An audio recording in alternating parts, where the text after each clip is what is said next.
Hi, everyone. My name is Baylee Butler. I'm a senior staff attorney with Southeastern Ohio Legal Services. I'm going to be talking to you today about the Kinship Basics for Educators. A little bit just about my organization for those of you who don't know. Southeastern Ohio Legal Services is a nonprofit law firm, a legal aid organization that represents low-income individuals and families and seniors at no cost to them in all civil legal matters. Our agency covers 30 counties across Southeastern Ohio and Appalachia. If you have anybody who you might be in our area and might be interested in receiving legal services, please feel free to send them our way. As I mentioned, today we're going to be talking about kinship basics. I'm going to go over the different legal relationships a caregiver may have with the child in their care that you might see in school. When the caregiver should be included for school purposes and all communications. And then I'm going to just have a quick word about bio parents and their rights in different circumstances. So what rights do kinship caregivers have? It really depends on their legal relationship to the child in their care. You might hear somebody say they're an informal caregiver. What that really means is that there is no legal relationship established with that child. That means that maybe the child was just dropped off at the caregiver's house, or that the caregiver provides sometimes care for the child, meaning, they care for the child after school, or they care for the child a couple days a week or on the weekends. But really, there's been no formal process either through children's services or through the court system or anywhere that gives any formal legal rights to the child. On the other end of that spectrum is adoption. Adoption, as I'm sure you're aware, is full taking of the parental rights. It severs the parental rights of the bio parents and creates a new parental relationship between the caregiver and the child. So that is done through a legal process. A formal adoption is granted by a judge. All those papers would be given to the caregiver so that they would have that. But the caregiver essentially stands in the shoes of the parent and should be treated exactly like the parent. In the middle are the next three.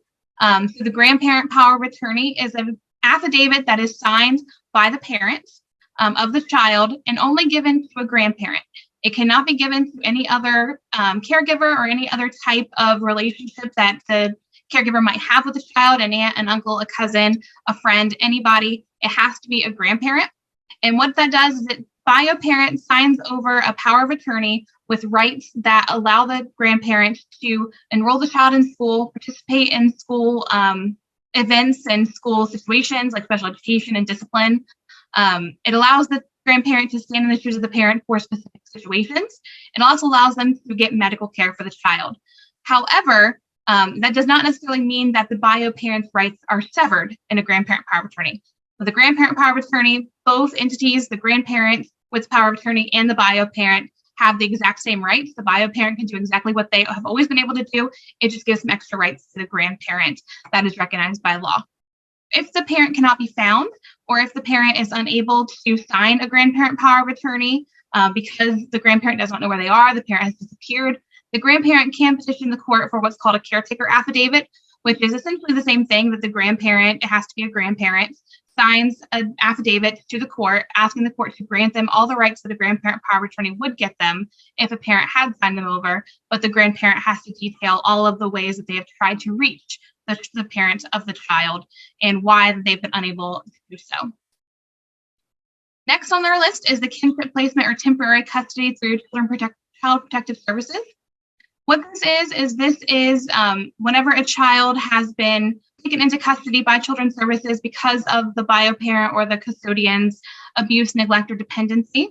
Children's Services has an obligation to make sure that they place that child in a stable home that tries not to disrupt them too much. So really the best option is for them to place them with a family member or a close friend who that child has a relationship with. So that way, because they are being traumatized and taken away from their bio parent or their custodian, the idea is that it will not disrupt them too much by placing them with a family member or somebody that they know and have a relationship with.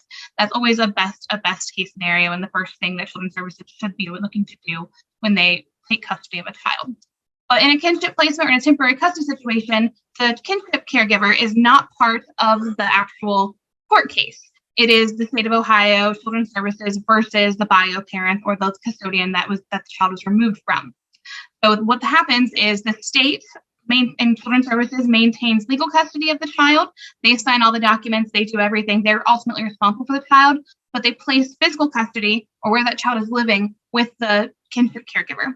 That still allows that kinship caregiver to kind of stand in the shoes of the parent, but it's on a temporary basis, because in a temporary custody situation through kinship, the goal for Children's Services is always to reunite the bio parent with the child. So what that means is that it doesn't necessarily mean that the grandparent or the kinship caregiver or any relationship that caregiver might have to the child is a long-term relationship, because the idea is that that child is going to eventually go back and live with bio parents. That's not always the case, and sometimes what happens is the court will grant, after a period of time of trying to work with the bio parents, they will grant permanent custody to the kinship caregiver, and in that case, they are what's in the next category known as a legal custodian. And that is whenever somebody has legal documents stating that they have rights to the child. You can have two different types of legal custodians. Like I mentioned, you can have it through the Children's Services, but that's usually called a permanent custody situation. Or you can have a private custody situation, which is generally between two or more parties, where the parties are asking the court to decide who should have legal rights to make decisions for the child or the children.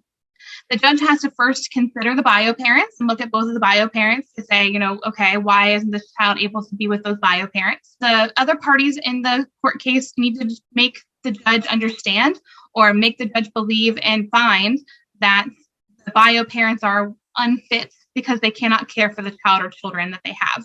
Once the court has made the determination the bio parents are unfit, the court will then make a determination based on what is in the best interest of the child or the children involved as to where they should go or who they should live with and who should be the legal custodian. Custody is meant to be a permanent and final arrangement. That is not always the case, but that is what the goal is in the law and for most judges. They want to make sure that they are placing these children in a long-term, safe, stable family or safe, stable home, so that they are going to be able to grow into adulthood without much interruption. We know as an attorney, just in being, around that is not always the case. Legal custody can kind of go back and forth, and it can be an ugly court battle across the spectrum. But the real ultimate goal is for it to be a permanent final decision. And to that end, that makes it very difficult to change. In order for somebody who wants to change custody, maybe the bio parent wants to try to get custody back of the child, they have to show that the circumstances have changed for the current custodian, such that the current custodian can no longer care for the child. It is not enough that something has changed for the bio parent or for the person who wants custody. It's not enough for bio parent to say, I've got my life together, look at me, I've now got my driver's license, I bought a house, I've got a great career. That's not enough. They have to show that the grandparent or the kinship placement, the person that has custody, something has changed for them. So it's important to keep that in mind, that while they can't go back to court, they can't have another legal battle, it is difficult to have that changed. It's also important to note in Ohio that unwed mothers have sole custody of their children. An unwed bio father, without a court order, is still a legal stranger to the child and has no rights to conduct any official business as the parent. They cannot enroll the child, they can't sign forms. That's another little hiccup that sometimes comes up when you're talking about cases. One quick note about the difference between emergency custody and temporary custody, because I hear this a lot. Clients will come into my office and say, I need emergency custody. What they're really saying is that I need an order from a judge that says I have the right to this child right now. That's not exactly what an emergency custody order is. Emergency custody is generally seen most often with Children's Services cases. It is a situation where before anything has ever filed, you go into court without filing anything and just say, I need to talk to the judge. I need to let them know why this child is in immediate danger. And if you don't give me a right or an order that says I can have this child right now, that this child is going to suffer immediate harm. Now, that's a tricky situation for a judge if it's just a private custody entity between two parties, right? Grandma goes in and says, you don't give me this child right now, they're going to be in immediate harm. The court's going to look at you and say, why isn't Children's Services involved? Why isn't the sheriff involved? Why haven't you called 911 if there's serious immediate danger to the child? And some courts won't grant emergency custody. They will just call Children's Services and kind of get those entities involved. Some courts will do both. Some courts will say, okay, I'll issue an order and I will, also call Children's Services and make sure that they're involved and they know what's going on. So it really depends on the court that you're in. But emergency custody, the important thing is that it happens before anything is ever filed in court. It is asking the court for an immediate order before anything is ever filed to say right now what's going to happen with this child in the immediate future. Now, the court most often will require then within 14 days for the person who gets emergency custody to then file for custody. That way there's a longer hearing and there's more opportunity for the bio parent to kind of say their piece and have a say. Because when you go in with emergency custody, there's not a hearing between two parties, which is what our system requires. So they will say, okay, we'll grant it temporarily for the safety of the child, but we're going to have a hearing and you need to file more formal forms. And if you don't, then we're going to cancel this order. It really depends on your court. For temporary custody, we see this a lot more frequently. Temporary custody is an order that a court makes that determines what happens while a longer custody arrangement is going on. So you file custody forms and then you say, okay, well, we know that custody cases can take a long time. Sometimes they can take up to a year, 2 years, depending on the court and how fast things are kind of going and how you're able to get the parent served with the court papers. They can take a period of time. So in that meantime, that child doesn't need to be in limbo. We need to say, okay, where's that child going to live? Who has the right to make decisions for that child? And what happens now?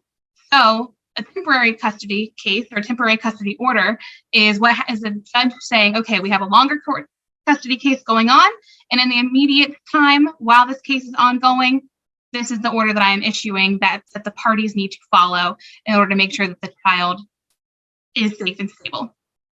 It is not just a temporary order that says you can have the kids for 6 months and then we're going to dismiss everything. That is not what temporary custody is, and that's sometimes what people think is that temporary custody means that you have the kids temporarily. What it means is that you have a temporary order while the longer custody case is ongoing, and we expect that there's going to be a permanent order at the end of the case. So with all of that kind of background about the legal relationships that a person or a kinship caregiver might have, that really depends on when they should be treated the same as the parent, right? If they are a grandparent with a signed grandparent power of attorney, if they're a grandparent with a court-approved caregiver affidavit, if they are a grandparent with approval to enroll the child by the district as allowed by law, or if they have temporary custody, full custody, or have adoption papers, then they should be treated the same as the parent. Now, I didn't mention earlier the grandparent with approval to enroll. That's because that is a strange little piece of law that we have in Ohio that says that the grandparent can come to the school prior to the school year to enroll the child and give a reason as to why the child is living with them. And the Board of Education then for that school has the right to then say, okay, here's why we agree. This is a good reason we should enroll this child. Maybe the parent is in rehab or is on military duty or what have you. We should go ahead and enroll this child in our district because they are living in our district. That is really up to the district, and it is allowed in law, but only for children living with grandparents. Temporary custody, like I mentioned previously, that is where you have that temporary custody order. Because like I said, custody cases can go for a long period of time. If the child is temporarily living with aunt or uncle under temporary custody granted by a court, then the school should respect that order as what the child's living situation and physical custody looks like for the time period. Now, you can require the parent to come back or the aunt or uncle or the custodian to come back and prove that full custody has been granted, or to show on the docket, bring in the docket from the court every so many months to show that this case is still ongoing. But you want to make sure that you're keeping track of that because, as I mentioned, temporary custody is not the full final custody order. While you should respect it in the meantime, it does not necessarily mean that that's what's going to happen at the end of the case. So you want to make sure that you're staying up on that. What do we include the kinship caregiver in? They should be included in enrollment decisions. And I'll do a quick note in a second about McKinneyVento for those of you who are aware of what that is. And if you're not, we'll go over that in a second. They should be included in special education decisions, any student discipline, and all other school communications and school events. So you should be considering the kinship caregiver in the circumstances that I mentioned before as parents, and they should receive all the communications and all the rights that a parent would have because they have the correct orders. Now, McKinneyVento, as you may know, is the Homeless and Education Assistance Improvement Act of 2001 that requires schools to offer extra help to homeless students. Homeless students aren't just those who are living on the street, but they are students who lack a fixed, regular, and adequate nighttime residence. I mention this because the definition of McKinneyVento homeless includes sharing housing with another person or family, And that is generally what is happening with kinship caregivers. So if the caregiver is taking care of the child, or has the parents are living with the caregiver because of a financial reason, we should consider McKinneyVento and think about whether that child is actually an unaccompanied minor, and whether or not they should be immediately enrolled and provided extra assistance because they have been essentially abandoned by their custodian or their bio parent to the kinship caregiver. And we should look at McKinneyVento as a possible way to kind of break down some of those barriers, provide extra support, because we all know these children are going through a tough time. So it really is a case-by-case situation. It might not apply to every single case, but it's something that I like to mention because it is something that people don't often think of whenever they are thinking about how to help students who are with grandparents that don't have all the right documents. If they have been abandoned and the parent, has kind of left and the child has sought refuge with the grandparent, that might be a situation in which they are an unaccompanied minor. If the parents are living with the child and they are all living with grandma or grandpa or the kinship caregiver, then it could be that there is not economic support enough for them to live on their own, in which case that definitely meets the McKinneyVento definition, and they should be given McKinneyVento support. And the last thing I really want to mention to y'all is just the rights of the bio parents, because some situations, they're not always gone. Unless the caregiver has fully adopted the child, the bio parents may and often do retain rights to the child. If the kinship caregiver only has a right because they have a grandparent power of attorney or a caretaker affidavit, or if the district has provided approval for the child to be enrolled in the school, then the bio parents retain all the rights that they had previously. The kinship caregiver also has rights. Nothing has been severed here. Nothing has been changed by a court. All it is we are giving extra rights to the kinship caregiver, generally the grandparent. In those situations, in all those situations, it's the grandparent. But the bio parent still has the right to receive all this communication. They have the right to sign off on special education. They have the right to have information about the discipline. All the information still has to go to the bio parents. It just also has to go to the kinship caregiver or the grandparent. However, if the kinship caregiver has temporary or full or permanent custody, then it really depends on what the judge's order says. The judge's order will say, whether or not the bio parent has a right to maintain or retain any rights for school purposes. And that is really where you kind of get into the nitty gritty as to, where is the school of residence versus the, school serving the child for special education purposes. So you really got to get into that judge's order and make sure it is clear. And that's why it's extra important for attorneys like me to make sure that that's what the judge's order says, and make sure that we're fighting to make sure that that is clear, so that whenever schools are looking at it, they know exactly what the rights of everybody involved is. So keep in mind that bio parents often do retain rights. You need to look at those forms and maybe talk to your attorney about whether an individual retains rights, because they have the right to sign off and be aware of everything going on with their child as well, unless the judge said otherwise.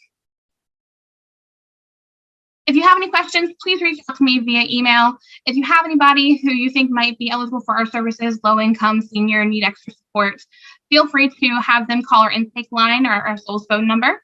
And then we also have lots of resources available on our website for anybody who needs them. So thank you so much for listening and being a part of this, and good luck in the future.